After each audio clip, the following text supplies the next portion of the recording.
जय श्री राम। चलिए जानते हैं कि अप्सरा वपु को दुर्वासा ऋषि का शाप कैसे मिला। मार्कंडेय पुराण में इसका वर्णन किया गया है। व्यास जी के शिष्य महातेजस्वी जैमिनी ने मार्कंडेय जी से पूछा कि महाभारत, जो कि सारे वेदों का विस्तार रूप है, जिसमें बहुत से तथ्यों का वर्णन किया गया है, मैं इसके बारे में विस्तार से जानना चाहता हूँ और इसलिए मैं आपकी सेवा में उपस्थित हुआ हूँ। सृष्टि का पालन करने वाले सर्वव्यापी भगवान जनार्दन, जो निर्गुण होकर भी मनुष्य रूप में कैसे प्रकट हुए और द्रौपदी 5 पांडवों की पत्नी कैसे हुई, मुझे इस बारे में संदेह है, कृपया करके मुझे बताइए।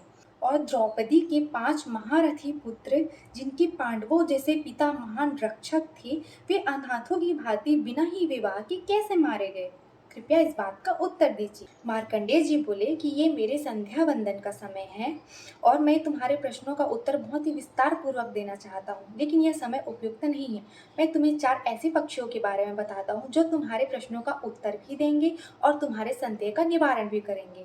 ध्रुव नामक पक्षी के 4 पुत्र हैं, जिनके नाम है पिंगाक्ष, विबोध, सुपुत्र और सुमुख। ये पक्षियों में सबसे श्रेष्ठ, तत्वज्ञ और शास्त्रों का चिंतन करने वाले हैं। ये विंध्य पर्वत की कंदरा में निवास करते हैं। तुम उनके पास जाओ और तुम्हारे सारे प्रश्नों के उत्तर तुम्हें मिल जाएंगे। जैमिनी बोलते हैं कि ये तो बड़ी ही अद्भुत बात है कि पक्षी होते हुए मनुष्यों की भांति वाणी कैसे है और इन्हें सब शास्त्रों का ज्ञान कैसे हुआ, कृपया करके मुझे इस बारे में बताइए। तब मार्कंडेय जी बोलते हैं कि तुम ध्यान से सुनो। ये उस समय की बात है जब देवर्षि नारद, इंद्र और अप्सराओं में समागम हुआ। देवर्षि नारद इंद्र के पास नंदन वन में भेंट करने के लिए गए। वहाँ देवर्षि नारद को देखकर इंद्र ने अपना सिंहासन उन्हें बैठने के लिए दिया और बहुत आदर सत्कार किया और वहाँ खड़ी अप्सराओं ने भी देवर्षि नारद को प्रणाम किया। उसी बातचीत के दौरान इंद्र ने नारद से कहा कि देवर्षि, इन अप्सराओं में जो आपको सबसे श्रेष्ठ जान पड़े, आप उनका नृत्य देखिए।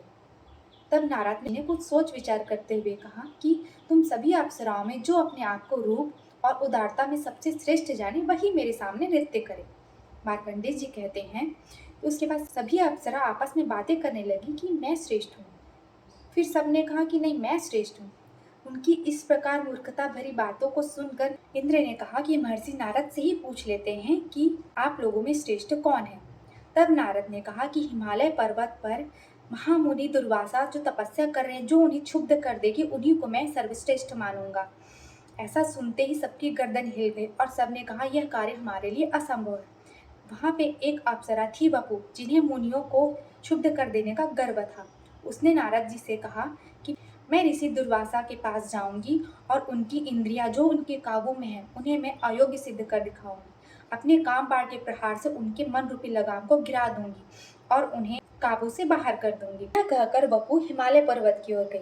महामुनि दुर्वासा का जहाँ आश्रम था, उससे 1 कोस की दूरी पर वह ठहर गई और गीत गाने लगी। उसके गीत में बहुत मिठास थी। संगीत की मधुर तान सुनते ही महामुनि दुर्वासा को बड़ा विस्मय हुआ और वे उसी ओर चले गए जहाँ वह बाला संगीत की मधुर तान छेड़े हुए थी। उस अप्सरा को देखते ही दुर्वासा ने अपने मन को बलपूर्वक रोका और यह जानकर कि यह मुझे लुभाने के लिए आई है, उन्हें बड़ा क्रोध आया और वे इस प्रकार बोले कि हे आकाश में विचरने वाली मतवाली अप्सरा, इतने कष्ट से अर्जित किए हुए मेरे तप में विघ्न डालने के लिए आई है। अतः मेरे क्रोध से कलंकित होकर तुझे पक्षी की कुल में जन्म लेना पड़ेगा। अपने इस मनोहर रूप को त्याग कर 16 वर्षों तक तुझे पक्षिणी के रूप में रहना पड़ेगा। तेरे गर्भ से 4 पुत्र होंगे। उनके प्रति होने वाले प्रेम जनित सुख से तू वंचित ही रहेगी और शस्त्र द्वारा वध को प्राप्त होकर तू पुनः शाप मुक्त होकर इंद्रलोक में पुनः अपना स्थान प्राप्त करेगी। क्रोध में आंखें लाल करते हुए ऐसा कहकर दुर्वासा ऋषि पृथ्वी छोड़कर आकाशगंगा के तट पर चले गए। तो ये था दुर्वासा ऋषि द्वारा वपु अप्सरा को दिया गया शाप।